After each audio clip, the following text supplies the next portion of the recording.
Can you tell us how Vanity Roofing began and what inspired you to focus on roofing and exterior services in Ottawa? Vanity Roofing began with a simple goal of providing a great service where we found it was necessary. When I was originally looking for a roof about 15 years ago, I had a hard time finding a company that was reliable and did siding and gutters and everything. And not just that, but especially in Ottawa, did it in-house, right? Because in Ottawa, a lot of the companies don't. They subcontract the work out, and I felt the need to actually build a real company and a real brand. How does Ottawa's climate, especially heavy snow, ice buildup, and temperature swings, affect roofing systems? They get beaten. Ottawa has very harsh winters.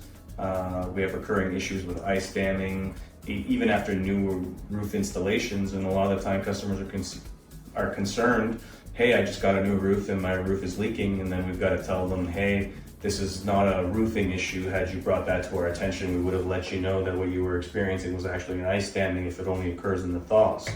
But yeah. How do you ensure safety and quality during roof installations or repairs, especially during winter or unpredictable weather?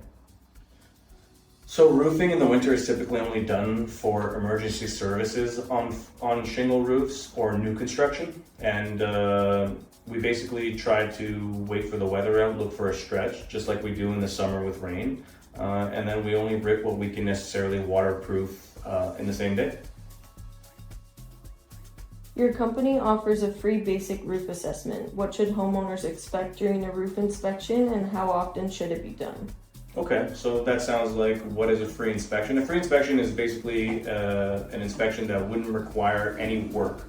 We would set up a ladder, take a look, take pictures. We do provide the pictures, but you do not get a report.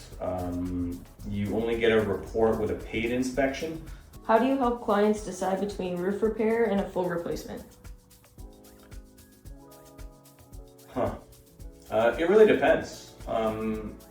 If we feel like the shingles are in relatively good shape, then we would just offer them the repair. If the repair was deemed to be almost a waste of money, like it's more than a couple $100 and that there would be no warranty that we could provide, then we would offer them the roof replacement.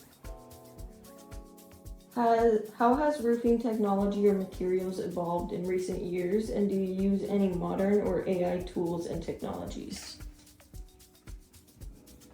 So the shingles themselves, they haven't really changed over the last 10 to 15 years.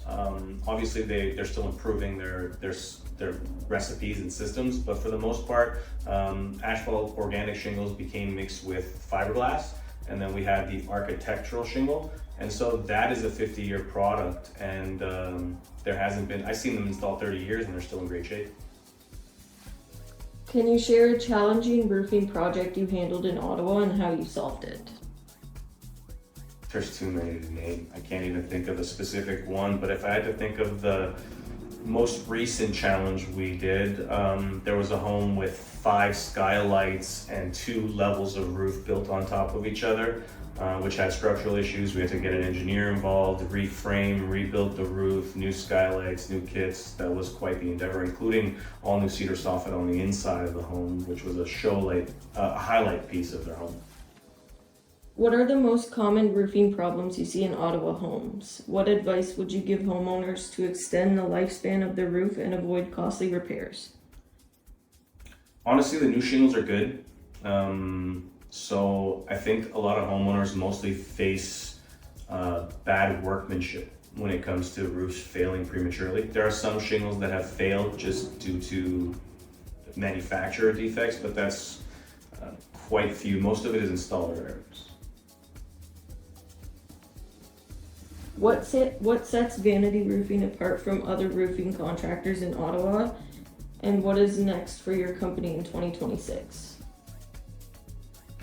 So at Vanity Roofing, we're always growing, always doing new things. Not always adding services necessarily, but always improving the services we do offer.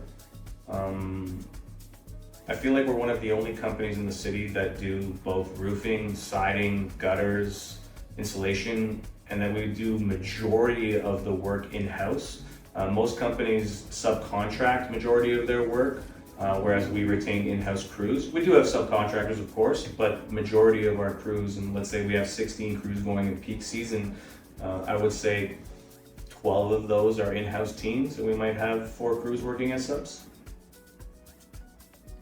What impact has your 3Best Rated listing had on your company's visibility and customer trust? Just goes to show you, we're top 3 rated.